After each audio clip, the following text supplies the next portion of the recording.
Old Papa and I are out here taking this tree out. Whoa, it looks so much better. I hated that tree. I'd scorched the side of it years ago. It was just never going to be a healthy tree. And plus it was blocking the solar, which is the most important part. God, it looks so much better over here already.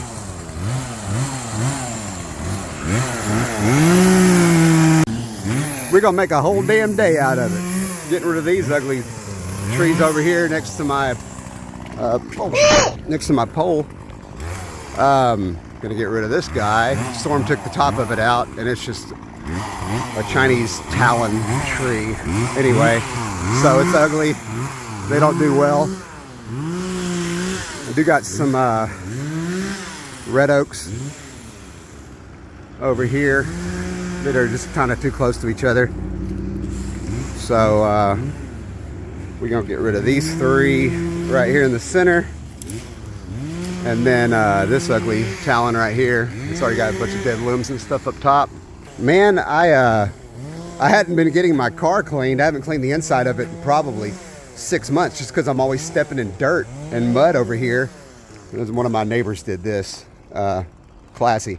Anyways, finally got the car cleaned the other day, inside and out. Man, it looks beautiful. Thank you. It looks pretty high off the ground right now too, because the suspension automatically goes up about 3 inches when I pull in the driveway. It geotags it, so you can do that with speed bumps and divots and whatever. So even though I'm rolling through the Sam's or Walmart parking lot, it lifts up 3 inches every time I'm about to go over those speed bumps, and it'll do that for life, unless the computer needs to be reset or something like that. All right, we're gonna take out this elm here.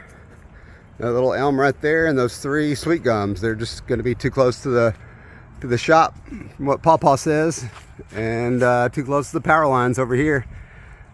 And then I've got some back here that were really damaged from the ice storm or snowstorm we had a few years ago. And yeah, it's just ugly as hell. So we'll get rid of that one too. Got him! Got him! Got him! Got him! And got him!